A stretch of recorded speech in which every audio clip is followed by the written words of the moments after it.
Adusi Álvarez, que voy a hacer la presentación. Con relación a esto, es importante precisar la definición que nos presenta los autores Maduro y Gutiérrez en el texto Cursos y Obligaciones, en el cual me voy a permitir leer lo que dice. Son aquellas que presentan como característica especial que tienen pluralidad de objetos o pluralidad de sujetos. Dentro de este tipo de obligaciones, ya bien se devengan de la definición dos características importantes: pluralidad de objetos, pluralidad de sujetos. Vamos a estudiar en este caso las específicamente relacionadas con la pluralidad de objetos. Y dentro de esas están las obligaciones conjuntivas, las obligaciones alternativas y las facultativas.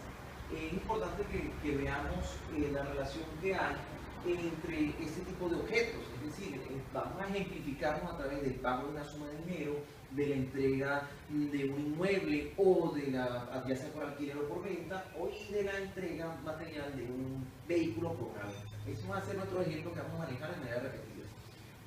Cuando hablamos de la primera, o para desarrollar la primera, que es la obligación conjuntiva, tenemos que su definición o su característica principal se basa en que la prestación se refiere a más de dos objetos o conductas para poder ser satisfecha la prestación y la obligación. Dentro de la relación obligatoria tenemos este gráfico que nos va a permitir entender entonces que tenemos un deudor y que tenemos un acreedor, y que ese deudor cómo hace para cumplir esa obligación. Esa obligación la va a cumplir a través de la prestación de todos los objetos que estén involucrados en el contrato o en el acuerdo, ya sea verbal o escrito. Y por eso tenemos la gráfica de todos los objetos. Cuando hablamos entonces de cuándo se libera el deudor de esa obligación, no es más que cuando cumple con todo de manera íntegra y completamente de todos los objetos. Es decir, dentro de las características está inmerso el hecho de que es un objeto más el otro objeto, por eso que el autor Maduro habla de acumulativas. Y desde el punto de vista gramatical, entonces tenemos una conjunción copulativa que es y, el vehículo y la casa y la cantidad de dinero. No está regulado por el Código Civil vigente venezolano y no hay facultad de elegir de ninguna de las partes. Esta facultad sí se desarrolla en la que vamos a ver a continuación, que son las obligaciones alternativas. Definimos entonces y podemos decir que la prestación se refiere a dos o más objetos o conductas, y la liberación de esa obligación por parte del deudor se ejecuta solo cuando se cumple una ley. Es decir, volvemos a la gráfica, tenemos el deudor, ¿cómo cumple el deudor? ¿Cómo se cumple? Bueno, a través de la prestación, a pesar de que hay varias alternativas, el con cumplir una, ahí se da por satisfecha la prestación que debe recibir el acreedor en un momento dado. Y por eso tenemos que tiene varias opciones, por eso hablamos de que, a diferencia del anterior, que es y, en este caso la característica es o, va a entregar el vehículo o la casa o la cantidad de dinero. Y para librarse, pues entonces él solamente con comprobar que ha hecho entrega o ha dado la prestación de uno de los objetos o las conductas, será suficiente. Otra característica, ya mencionamos la primera, está regulado, a diferencia del anterior, por el Código Civil. Existe una facultad de elegir, es decir, ahora sí la vamos a desarrollar en la siguiente, esa facultad. Y por último, el pago de cumplimiento debe ser íntegro, es decir, completo, no permite el pago parcial. Si la deuda es de 10.000, no se puede permitir que se cancele un emitir para poder hablar de que se ha cumplido la obligación, so pena de las acciones que tiene el acreedor para contra el deudor por el cumplimiento de la obligación. Y eso está contemplado en el 1216 del Código Civil. Tenemos entonces quién puede efectuar la elección. Sabiamente el legislador en el 1217, en nuestro Código Civil venezolano vigente, que tiene su origen en italiano y en francés, en el cual no regulaba esta facultad, ahora sí en el nuestro está regulado. Hablamos de que la prioridad, entre comillas, la tiene el deudor. Es decir, la primera opción está en el deudor, a menos que sea pactado entre las partes que se le va a transferir al acreedor o a un tercero.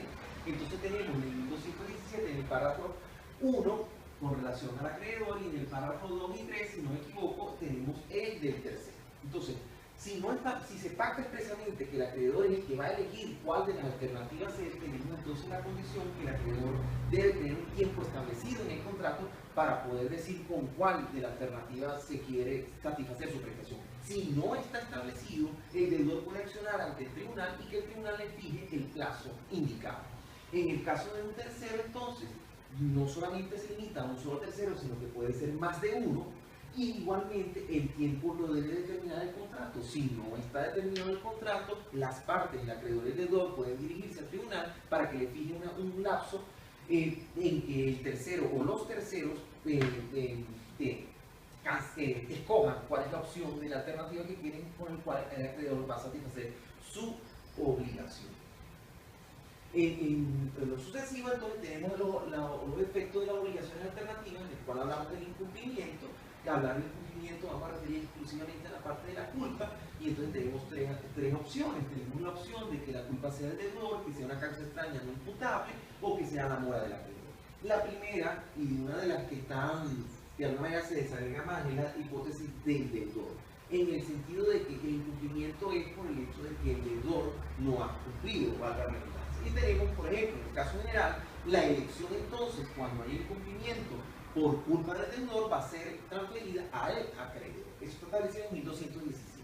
En la segunda tenemos la segunda hipótesis, cuando todos los objetos perecen, es decir, dentro de todas las alternativas, todos esos objetos perecen, a excepción unos, ya sean unos con culpa y otros sin culpa, la elección le va a quedar al acreedor, y este puede exigir que le sean cumplido la obligación por lo que subsisten o con el precio de cualquiera de ellos. Eso está establecido en el Código Civil, en la normativa que ven aquí.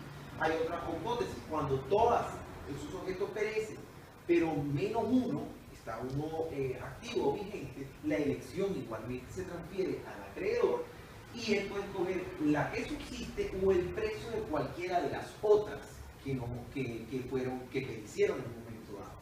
Fíjense que todos, el legislador de alguna manera ha castigado al deudor, transfiriéndole al acreedor la opción de escoger cuál va a ser, porque hablamos de que hay una culpa involucrada. En el caso de la cuarta, cuando todos los objetos perecen, solo una de ellas por culpa del deudor, entonces la elección será, cuando la elección era del deudor, debe pagarse el precio de la última que ha perecido. No hay lugar a duda de que en la legislación nuestra está muy claro cuáles son las hipótesis o los casos que se van a tomar. Cuando hay una causa extraña no imputable y las cosas perecen sin culpa y sin mora del deudor, entonces se extingue la obligación. Y cuando todas perecen menos una sin culpa del deudor, entonces el acreedor deberá recibir satisfactoriamente la que haya quedado vigente o la que subsiste, como el nombre lo indica. Y la mora del acreedor es si la elección es del acreedor y no la ha ejercido en un momento dado, así como lo dijimos anteriormente, después del vencimiento, entonces el deudor puede solicitar al juez que envíe plazo para ello.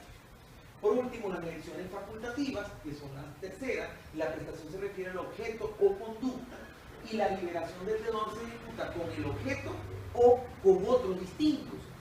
Tenemos características muy claras. El deudor, nuevamente, el acreedor forma parte, cómo se cumple con la entrega o con el cumplimiento, la prestación del objeto principal, pero previamente se han pactado otros de esos objetos que se denominan accesorios. Entonces puede quedar librado el deudor cuando en un momento dado hace la prestación a través del objeto accesorio. Y las reglas que lo características es que hay un solo objeto de la obligación y varios de pago, como el ejemplo que acabo de dar. Solo el deudor tiene la facultad de elegir. En caso de incumplimiento culposo del deudor, solo se puede demandar por el principal, el acreedor. Y se extingue la obligación si el objeto individualizado específico perece sin culpa del deudor. Muchas gracias.